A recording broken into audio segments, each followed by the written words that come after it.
Hello there, I'm Randy Skretvet, the author of Laurel and Hardy, The Magic Behind the Movies, and we are watching Two Tars, a great Laurel and Hardy short filmed from June 22nd through July 3rd of 1928, and copyrighted and released on November 3rd. The working title of this film appears to have been Two Tough Tars, and there is a review under that name, Two Tough Tars. Some people think this was a three-reeler. It was never really a three-reeler. It is a slightly longer than usual two-reeler at 21 minutes and 25 seconds. And originally, this had an interesting opening scene in the script, which was not used, where Laurel and Hardy on their shore leave are fishing. And Ollie keeps catching fish, much to Stan's consternation. You can read that whole scene in my book, The Laurel and Hardy Movie Scripts, Volume 2. Now, before long, I think we have stock footage here. I don't think the Hal Roach photographers went out and shot this footage. I think this is just stock footage that they bought.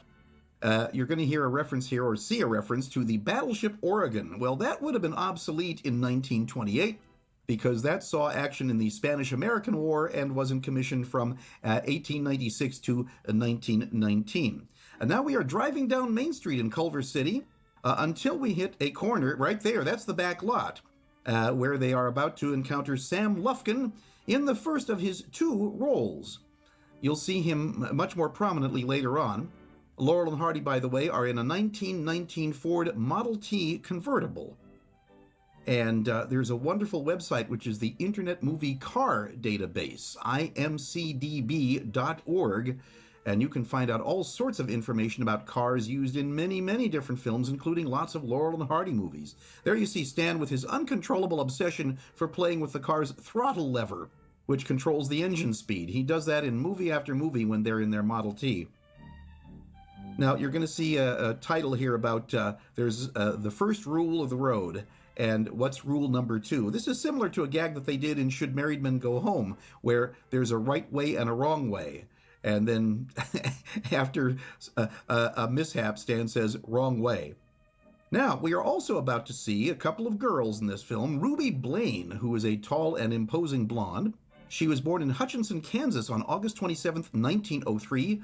She grew up in Canton, Missouri as the second of 9 children. She finished the second year of high school and then went to Hollywood, where in 1925 she appeared in her first film, The Midnight Girl, a dramatic feature starring Lila Lee and Bela Lugosi. There they are, Thelma and Ruby. Ruby's 14 known films include occasional high-profile features, such as Bluebeard's 7 Wives with Ben Lyon, but more often she was in low-budget westerns with Tom Tyler, Bob Custer, and Kermit Maynard, with whom she made 3 features in 1927 as his leading lady. Now, Ruby was not in movies in 1928, not too many in 1928, except for this one, and Thomas Benton Roberts recalled that she appeared as a professional wrestler in Pasadena. Now, certainly her work in westerns and her manhandling of Charlie Hall in Two Tars shows that she was not afraid of a little roughhousing. Now, this scene intercuts scenes shot on the back lot. Thelma and Ruby are on the back lot at the Roach Studio, and the shots of Stan and Ollie are on Culver City's Main Street. And there we get to see C.C. Robinson Plumbing, which at that point was 7033 Main Street. Now that building is 3808 Main Street. And as I speak this, it is now a hair salon called Dry Bar. Now, the other lady is little Thelma Hill, who was Thelma Floy Hillerman. She was born in Emporia, Kansas on December 12th of 1902. Her widowed mother, Gussie, ran a boarding house in Emporia, but by the mid-teens they had moved to Los Angeles, and Thelma often visited the nearby Mack Sennett studios and was noticed by F. Richard Jones, who was the supervising director. So, doing bit parts whenever her school schedule permitted, she began working for Mack Sennett around 1919. One of her best remembered roles is as Ben Turpin's sweetheart in A Prodigal Bridegroom, made in 1926, where she obscured her lovely face with big horn-rimmed glasses, and she frolicked with Ben Turpin in a bucolic setting. And you're going to see a joke here about Secretary Wilbur. Secretary Wilbur was Curtis Dwight Wilbur, who was the 43rd United States Secretary of the Navy from March 19, 1924 until March 9, 1929. And in 1905, he had written a popular children's book called The Bear Family at Home. Now, Thelma made about 100 films, most of them for Mack Sennett, and she also did a series of a dozen films as Toots to Bud Duncan's Casper in a series based on the comic strip Toots and Casper. She had also worked with Stan Laurel before in a 1925 Joe Rock comedy called Pie-Eyed. Now, there's kind of a jarring jump cut there. You see the lighting changed and the boys' uniforms changed, and Ollie's hair changed. He doesn't have the little tuft of hair under his cap anymore. And why this happened and why it wasn't bridged with an insert shot of anything, a close-up of Ollie or even the gumball machine, that's really a puzzler. It's a very jarring jump cut. Doodad busted, yes indeed. Well, before long we're going to see more of Main Street. There's Rules Ice Cream, R-U-H-L, Rules Ice Cream, which at that point was located at 7005 and a half on Main Street, and that building is now 3844 Main Street. Now, Thelma, unfortunately, well, she was married to a man named John Sinclair, who was W.C. Field's stunt double and drinking buddy. And unfortunately, Thelma joined her husband and Mr. Fields in too many libations, and by 1932 she was diagnosed with chronic alcoholism, and unfortunately she died from a cerebral hemorrhage on May 11th, 1938, only 36 years old. Very sad. Now here we have Charlie Hall, and he was born August 19th, 1899 in Birmingham, England. He worked as a carpenter for the Metropolitan Railway Carriage and Wagon Company Limited in Birmingham, but then sailed for New York in January of 1920 and worked in a canning factory before coming to Hollywood. And while he was building sets at the Hal Roach lot in late 1922, he began working as an actor, ultimately appearing in 300 films through 1956, making 171 of those films for Hal Roach. And he appeared in 57 Laurel and Hardy films, more than any other actor. Two Tars is his 11th film with Laurel and Hardy. He would continue to work as a carpenter, and I think also as a dialogue coach at the Hal Roach studio, even while appearing in films during the 1920s and 30s. Now, his most memorable performances with Laurel and Hardy, I think, are the ones in Them Thar Hills and its follow-up, Tit for Tat. His last appearance with the boys was in Saps at Sea in 1940. He was a frequent foil for Charlie Chase, Thelma Todd, and Leon Errol. He also worked with Wheeler and Woolsey and Abbott and Costello. And his feature films included College with Buster Keaton, The Gay Divorcee with Fred Astaire and Ginger Rogers, and The Hunchback of Notre Dame in 1939. He appeared twice as a contestant on TV's You Bet Your Life with Groucho Marx, sporting an outrageous Cockney accent and giving no hint of his prior film work. And he worked as a prop maker at Warner Brothers in later years. He died only age 60 on December 7th, 1959 in North Hollywood. Now, Stan was slipping and sliding on those gumballs on hard pavement, and that's some pretty physical comedy, some pretty potentially injurious physical comedy. Now, here we have an example of Ruby Blaine not being afraid to engage in some roughhousing, and the boys admiring the girl's moxie. And we are about to go on location now. Now, the 1928 Hal Roach Studios date book, which made mention of whatever location shooting any company was doing, says Centinela Boulevard. Now, that's also what Thomas Benton Roberts, who was a prop man on this film, also said, Centinela Boulevard. But it's really Centinela Avenue, and it's about 5.3 miles west of the Hal Roach studio. And the road now borders the Santa Monica Municipal Airport. Now, we're going to see a second line forming, thinking that Laurel and Hardy have found a way around this traffic jam. One guy is out of gas. You'd think somebody would give him some from a spare can. And, of course, also the road is under construction, as just about every freeway in Southern California always seems to be. The boys look pretty good in the girls' cloche hats. I first saw this movie when I was 5 years old, and it took me a while to realize that they were wearing the girls' hats and that the girls were wearing the sailor hats. Well, anyway, this was shot on Centinela Avenue.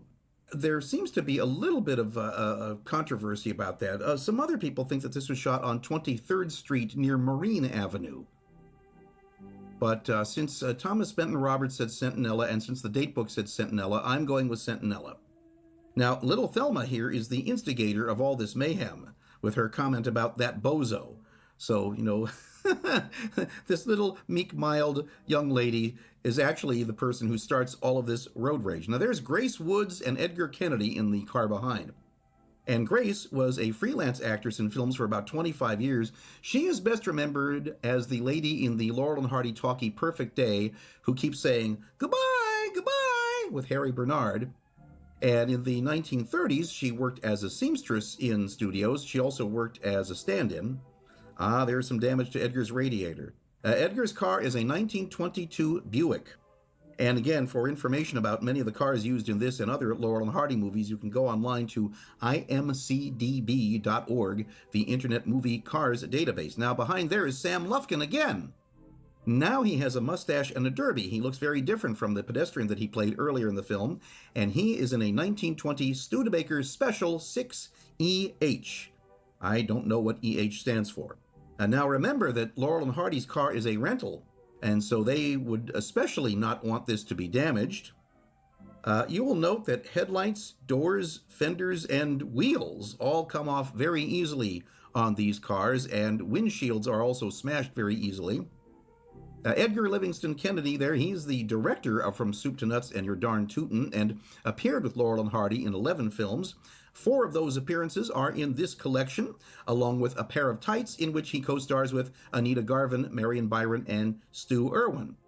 And now Mr. Lufkin's windshield has been damaged or destroyed, really. And now he's going to figure out what kind of retaliation he can do. Well, he bursts the girl's balloon, which is more insult than injury, but Ruby seems to be really distraught over it. Oh, my goodness gracious. And so, what is Stan about to do? Well, I think he's about to reward Sam Lufkin with a cement shampoo. There we go. Now, this is a longer reciprocal destruction fight than in the previous films. And just as Laurel and Hardy had already presented a slower form of film comedy, they now slowed down their own invention. So, in the Battle of the Century and Your Darn Tootin', events come very quickly to a boil, but in two tars they simmer. Now we have an inner tube here, and Richard Currier, who was the film editor on this, he remembered in 1980 that this gag ran into trouble with some regional censors because it showed young people how to puncture tires. Now, in 1928, any movie was subject to the approval of the Motion Picture Producers and Distributors of America, state censor boards, and regional censor boards. And now at this point, Laurel and Hardy have had large-scale skirmishes involving hats, pies, traffic, rocks, more pies, trousers, and mud. And perhaps, maybe since the traffic jam and Leave 'em Laughing wasn't all that destructive, maybe the gagmen decided to return to cars for a more definitive automotive tit-for-tat battle. Now, Jack O'Brien is the guy right there whose entire belongings are rolled up on the top of his car and repeatedly dismantled. He is in a 1925 Studebaker Special 6 duplex Phaeton. He seems to be sort of a forerunner of the people migrating from Oklahoma and Arkansas to California, as you see in newsreels of the middle 1930s and in the 1940 film The Grapes of Wrath. John Michael O'Brien, born in 1895 in Sydney, Australia, came to the United States in 1920 and mostly worked as a stuntman at the Hal Roach studio. Now here we have Stan under the car. Now this is unseen, but it's sort of like the Yakima Canutt famous stunt of going under the team of running horses. You never see Stan under the car because there's a well-placed cut, but he had to have been on the ground at some point under the two cars as they separated. Now, Mr. Kennedy's car immediately loses its radiator and its driver's side door, and pretty soon it's going to lose its top and its running board. And then the boys' car will lose a fender. They will have to explain that to the rental company. Now, these breakaway cars, many of them were put together by a man named Thomas Benton Roberts, born in Scranton, Pennsylvania. And you will see him in just a moment. You'll also see truck driver Harry Bernard in his first of 102 films for the Hal Roach Studios, 25 of them with Laurel and Hardy. And there goes the running board. And you will see Harry's truck there's Thomas Benton Roberts. And coming up, there's Harry Bernard. He's in a truck which is an Indiana 2.5 ton made by the Indiana Truck Corporation of Marion, Indiana. Now, there we go. There's Thomas Benton Roberts with the tomato. And he's going to say the shot where the tomato hit Stan in the neck, a prop man named Harry Black did that. He had great aim, never missed on things like that. For my scene with Stan, they cut a tomato open and put catsup in it so it would photograph better. When he rubbed it all over my face, boy, I could taste catsup for a week after that. They didn't do any damage to my car. They pulled the spare tire off, that's all. Stan asked me how much the car was worth, and I had just paid $1,500 for it a couple of weeks earlier. It wasn't a new one, it was a 1923 Cadillac. I'd worn my own clothes in the picture. I got paid $35 for a new suit, $15 for a new hat, $15 for the use of the car, and $15 for myself. I just took the clothes to the cleaners and had the tomato juice cleaned out and kept the money. Now, Thomas Benton Roberts later began a business supplying boats to studios, and by his own count, in a 33-year movie career, he aided in the production of 2,228 films, among them Captains Courageous, Mrs. Miniver, and Saps at Sea. And he and his wife Lois were honored guests at many Sons of the Desert functions in the 1980s, and he died in 1987 at the age of 85. There's Jack Hill as the Peacemaker, and he just tipped over a 1920 Studebaker Big 6 EG. And Thomas Benton Roberts said, Jack Hill would kill himself for a Stan and Babe picture. When he fell against the car, he could have broken his back, but he kept going. He was a good stuntman and stunt driver. He'd do anything to get a day's work. Now, there you see Stan's double, Ham Kinsey, peeking over the top of the car at the left there. And once again, Harry Bernard was born in Kensington, England on January 13th, 1878. His real name was Frederick Owen Salmon. He was later in vaudeville in San Francisco. Here, Grace Woods gets a faceful of what was supposed to be dirty motor oil, but Thomas Benton Roberts told me that this was in fact chocolate syrup. There's Charlie Rogers accidentally hitting Ollie in the face, and he became a key writer and director with Laurel and Hardy. This is his second of 23 films as an actor at the Roach Studio. We will see him again in Habeas Corpus. He's in a 1919 Ford Model T coupe, which was called the Tall T or the Phone Booth Ford because of its tall, narrow top. Now we have a car getting hit from two cars at once. The car on the left is a 1923 Chevrolet Superior. The car at the right is a 1918 Cadillac Type 57, and the car in the middle is squished. There's Jack O'Brien again at his 1925 Studebaker Duplex Phaeton with all the stuff rolled up again and falling down again. Now there's really going to be road rage, and it looks like Jack O'Brien's entire household supplies are going to be thrown to the wind here. We are soon going to see Edgar Deering. Edgar is riding a 1921 Harley-Davidson Model J. He was born in Ceres, Central California on May 4th, 1893. His early career as a stage actor was interrupted by service in the World War, where he became a motorcycle courier at General Pershing's headquarters. He was later a cement worker. He did some barnstorming with an air circus. He was reportedly a deputy on the federal narcotics squad at the Mexican border. And then, according to a couple of sources, he joined the police motorcycle squad, the LAPD. His first film as a motorcycle cop is Harold Lloyd's Hot Water in 1924, and it appears that he had become a full-time movie actor by 1927. He appeared in about 350 movies, at least 40 of them as a motorcycle policeman, including The Awful Truth and Sullivan's Travels. He was still policing the highways when he encountered Stan and Ollie for the last time in The Big Noise in 1944. He laid down his bike in the late 40s and concentrated on westerns and dramatic TV shows for the last 15 years or so of his career. Retiring in 1964, he died at the Motion Picture Country House in Woodland Hills, California on August 17, 1974 at age 81. Now, before long, everybody's going to come to their senses here. And they're going to start clearing out on the other side of the road, and makes you wonder why they didn't do that earlier. The chauffeur walking along, by the way, was a 1922 Marmon Model 34. And pretty soon we're going to see, there's Charlie Rogers' car again, and pretty soon we're going to see another car with no shock absorbers because everybody's heads are going to come through the canvas top. Also, you will soon see a truck running over Edgar Deering's motorcycle. Now, Thomas Benton Roberts said, one of our prop men, Don Sandstrom, took the motorcycle down to a guy with a steamroller. He told him he wanted to have it smashed for a picture. The guy said, lay it down there. And when he drove over the bike, it darn near upset the big steamroller. So we ended up using the motorcycle where the cop drove in, two motorcycles that we combined and crushed, and the one that he picked up and looked at was still another one. We used 4 motorcycles for one gag. And there is the fourth one.